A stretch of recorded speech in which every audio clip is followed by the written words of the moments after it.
Bismillahirrahmanirrahim. Baik, sekarang kita bicara Asy'ariyah. Asy'ariyah inilah kelompok yang tersebar di tanah air kita ya, yang sering menghabisi Ahlussunnah wal Jamaah ya.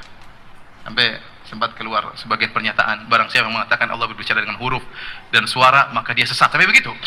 Ada pernyataan, barang siapa mengatakan Allah di atas sesat, itu orang Asy'ariyah. Yang mengatakan Allah berbicara dengan bahasa, dengan suara dan huruf sesat ya. Padahal itulah akidah Ahlussunnah wal Jamaah. Asy'ariyah terbagi menjadi dua. Asy'ariyah mutaqaddimun, Asy'ariyah zaman dahulu, al-mutaakhirin, Asy'ariyah belakangan. Yang al-qudama, yang mutaqaddimin, di antaranya Abu Hasan al-Asy'ari, pemimpin mereka. Jadi akidah Asy'ariyah ini dimunculkan oleh seorang bernama Abu Hasan al-Asy'ari rahimahullahu taala. Abu Hasan al-Asy'ari ya, dahulu belajar 40 tahun belajar Mu'tazilah. Ya, setelah itu dia kemudian mengetahui kesalahan Mu'tazilah, maka dia pun membantah.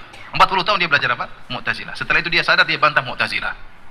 Tetapi pemikiran Mu'tazilahnya masih ada sampai beliau wafat rahimahullahu taala, meskipun beliau berusaha untuk mengikuti sunnah. Maka dia mengatakan, saya mengikuti akidahnya Ahmad bin Hambal. Tetapi ternyata dia belum bisa mengikuti secara sempurna kalau kita tinjau dari buku-bukunya. Dia sudah membantah Mu'tazilah, namun masih tersisa akidah Mu'tazilah. 40 tahun belajar sama Mu'tazilah tidak mudah untuk meninggalkan apa? Seluruhnya. Oleh karenanya Asy'ariyah terbagi menjadi dua. Pertama, Asy'ariyah yang terdahulu. Terdahulu ini seperti Abu Hasan al-Asy'ari, kemudian murid-muridnya seperti Abu Hasan at-Tabari, Al-Baqillani, Ibnu Faraq, ya. Kemudian Abdul Qahir al-Baghdadi. Ini zaman murid atau murid-muridnya Abu Hasan al-Asy'ari. Abu Hasan al-Asy'ari ini kalau tidak salah di abad keempat. Kalau tidak salah abad keempat. Makanya kalau sekarang ditanya, siapa itu Ahlussunnah wal Jamaah? Katanya Ahlussunnah wal Jamaah itu yang akidahnya akidah Asy'ari, akhlaknya Ghazali, fikihnya fikih Syafi'i. Begitu katanya ya. Itu kata mereka. Gampang kalau mau tahu siapa Ahlussunnah, gampang. Akidahnya apa? Asy'ari, fikihnya siapa? Syafi'i, akhlaknya siapa? Ghazali. Jadi memang Abu Hasan al-Asy'ari muncul abad keempat. Terus sebelumnya gimana? Sebelum dia Abu Bakar, Umar, kemudian tabi'in, kemudian Imam Ahmad, Imam Syafi'i ya. Kenapa tidak bilang akidahnya benar akidah Syafi'i? Kenapa tidak demikian? Kok akidahnya siapa? Abu Hasan al-Asy'ari ya. Dia belakangan muncul pada sekitar abad keempat ya. Maka perlu diteliti bagaimana akidah dia. Ternyata Asy'ariyah terbagi menjadi dua. Asy'ariyah yang mutaqaddimin, yaitu Abu Hasan dan murid-muridnya dan murid-muridnya. Kemudian Asy'ariyah mutaakhirin yang sekitar abad ke-5, abad ke-6, abad ke-7 ya. Di antaranya yang mutaakhirin yang belakangan seperti Abul Ma'ali al-Juwaini, kemudian Abu Bakar Ibn al-Arabi, kemudian Syahristani, Ar-Razi, Al-Amidi dan Al-Iji. Ini tokoh-tokoh mereka ya. Ya, tokoh-tokoh mereka, dan mereka punya buku-buku tentang akidah di antaranya ya. Ternyata ada perbedaan antara Asy'ariyah yang dulu dengan Asy'ariyah belakangan.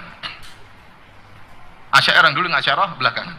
Contohnya kalau kita lihat perkataan Abu Hasan al-Asy'ari ya, dan juga Asy'ariyah yang mutaqaddimin ya. Mereka menetapkan sifat-sifat dzatiyah seperti wajah, tangan, mereka tetapkan. Mereka hanya menolak sifat-sifat ikhtiyariyah, persis seperti pemahamannya Ibnu Kullab atau Kullabiyah. Tadi kita sebut tentang Kullabiyah ya. Saya urutkan ulangi, pertama Jahmiyah, terus apa? Mu'tazilah, kemudian apa? Kullabiyah, sekarang baru Asy'ariyah. Asy'ariyah terbagi menjadi dua. Asy'ariyah mutaqaddimin, mutaakhirin. Asy'ariyah mutaqaddimin persis seperti Ibnu Kullab, menetapkan sifat dzatiyah, menolak sifat apa? Ikhtiyariyah. Adapun Asy'ariyah mutaakhirin ya, mirip dengan Jahmiyah, menolak kebanyakan sifat kecuali 7 yang mereka tetapkan. Yang mereka sebut dengan sifat yang ditunjukkan oleh akal. Ya, seperti melihat, mendengar, kata mereka namanya Tuhan itu harus memiliki sifat hidup. Namanya hidup yang sempurna itu harus ada pendengarannya, harus ada penglihatannya, harus ada kudrahnya, harus ada ilmunya. Jadi mereka menetapkan sifat Tuhan itu cuma 7. Itu pun kalau nggak ada dalil nggak jadi masalah, karena kata mereka akal menunjukkan akan hal tersebut. Bahwasanya Tuhan itu memiliki sifat apa? Hidup. Hidup itu yang sempurna harus ada pendengarannya, penglihatannya, ada ilmunya, kemudian diantaranya bisa berbicara dan ada irodahnya. Kalau ingin ciptakan ini, ciptakan harus ada punya kehendak. Saya ingin ciptakan manusia, saya ingin ciptakan monyet, saya ingin ciptakan hewan, ya harus ada irodah. Kalau nggak ada irodah nanti makhluk satu model, paham? Karena ada berbeda-beda makhluk, berbagai macam model, berarti Allah punya sifat apa? Irodah. Jadi intinya mereka menetapkan cuma sifat 7 sifat, itu pun berdasarkan apa? Berdasarkan akal mereka. Ini yang ekstrim, Asy'ariyah yang mutaakhirin, ekstrim, karena hampir mirip dengan Jahmiyah. Mereka tolak seluruh sifat kecuali apa? 7, kecuali 7. Maturidiyah nambah satu sifat, namanya takwin. 7 ditambah 1 jadi 8. Paham? Baik, sekarang akan kita bahas kenapa mereka seperti itu. Ini inti pembahasan kita. Apa syubhat apa mereka? Jadi kalau Asy'ariyah mutaqaddimin, saya ulangi, Asy'ariyah mutaqaddimin menetapkan sifat-sifat zatiyah, bahkan mereka menetapkan sifat ulu, Allah di atas. Abul Hasan Asy'ari dalam bukunya menetapkan sifat Allah di atas. Dalam bukunya Maqalatul Islamin, kemudian dalam bukunya Risalah ila Ahli Tsaghar, ya, dia sebutkan sifat Allah di atas. Makanya muncul orang-orang Asy'ariyah sekarang, mereka menolak sifat di atas, kata mereka yang mengatakan Allah di atas sesat. Kita bilang, loh, guru kalian yang mendirikan mazhab Asy'ariyah menetapkan sifat Allah di atas. Kok kalian melawan guru kalian? Ya. Karena kalau kita bilang Abu Bakar bilang gini, Umar bilang gini, mereka kayaknya kurang, Nabi bilang gini, kayaknya mereka kurang percaya. Kita bilang lah, Abul Hasan Al-Asy'ari bilang dalam bukunya Allah berada di atas, bahkan ijma sahabat Allah berada di atas. Nah, bagaimana?